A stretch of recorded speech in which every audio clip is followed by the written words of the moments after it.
Hello everyone, welcome to our channel. In this video we're going to talk about UK care workers plus more immigration updates 2025. Stay tuned till the end of the video for more insights and valuable tips. Let's get started. The UK Home Office regularly reviews the country's immigration policies. They examine current rules and decide whether to update, remove, or introduce new changes. These updates are compiled into a document called the Statement of Changes. For 2025, the UK Home Office has now released the first Statement of Changes. They have updated many parts of the immigration system, making significant changes in various areas. The full Statement of Changes, released on March 12, 2025, is about 135 pages long, covering a wide range of updates. To help make things clearer, they have also provided a 20-page explanatory document that summarizes the key points. I have linked both documents in the description below. Just click on the video title, then select More, or Read More, to access them. If you don't have the time to go through all the details and prefer watching instead, you're in the right place. I'll break it down for you in a simple and easy-to-understand way. I have summarized the most important updates in this document, focusing on changes that matter to most of my viewers. If this interests you, keep watching.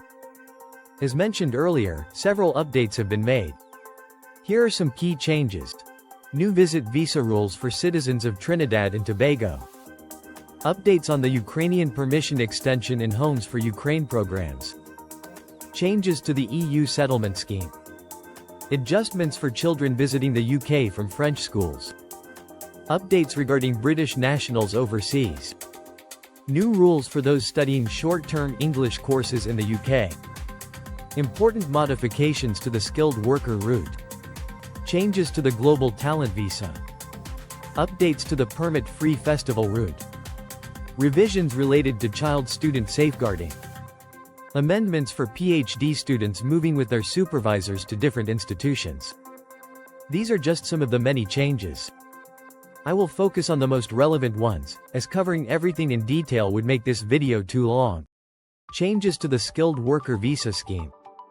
A major revision has been made to the skilled worker visa route, especially impacting care workers and senior care workers. The Home Office has acknowledged that numerous individuals enter the UK on skilled worker visas, only to discover their employers cannot provide them with enough shifts.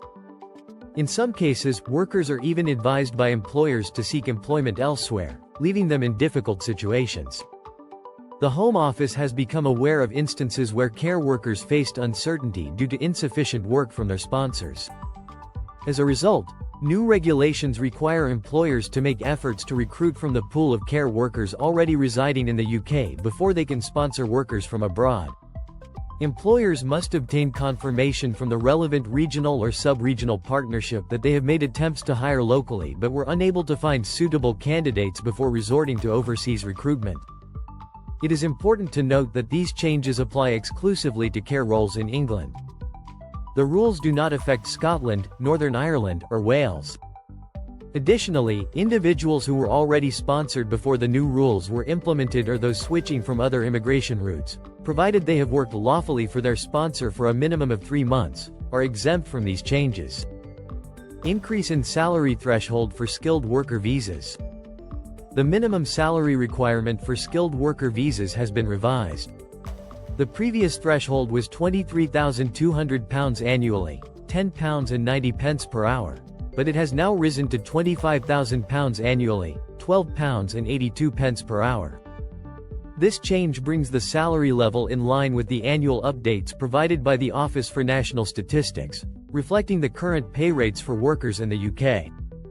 The aim is to ensure that the salaries of foreign workers continue to be notably higher than the national living wage, which is also scheduled to rise in April 2025.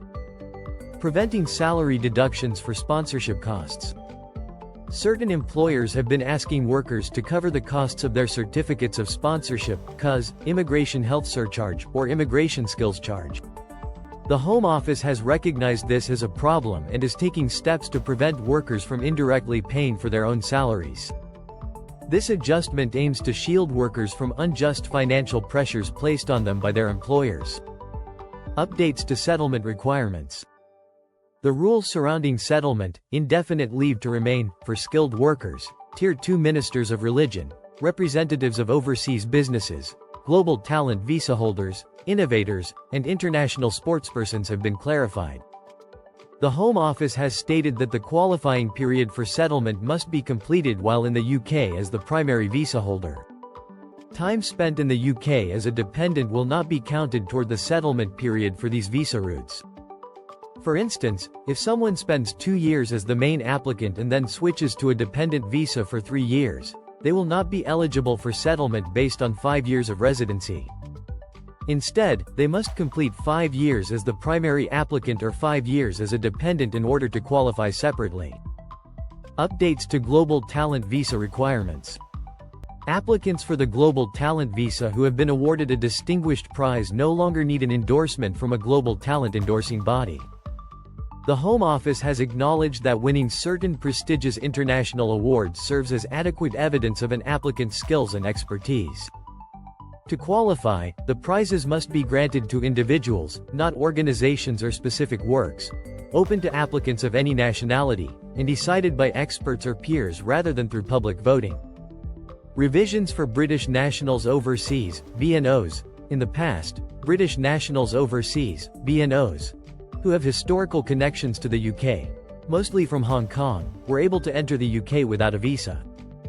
However, with the introduction of the Electronic Travel Authorization, ETA, BNOs were required to obtain this authorization prior to traveling. With the latest changes, BNO passport holders are once again exempt from the ETA requirement, restoring their ability to travel to the UK without the need for a visa, as they could previously. Effective dates. The new visit visa requirement for Trinidad and Tobago was implemented at 3 p.m. on March 12, 2025. The updates to the Ukrainian scheme will take effect on April 2, 2025. All other changes will be enforced starting on April 9, 2025. That wraps up the latest immigration updates. Which of these changes are you most interested in? Which ones do you agree with, and which ones do you think could be improved? Feel free to share your thoughts in the comments. Thanks for tuning in, and goodbye.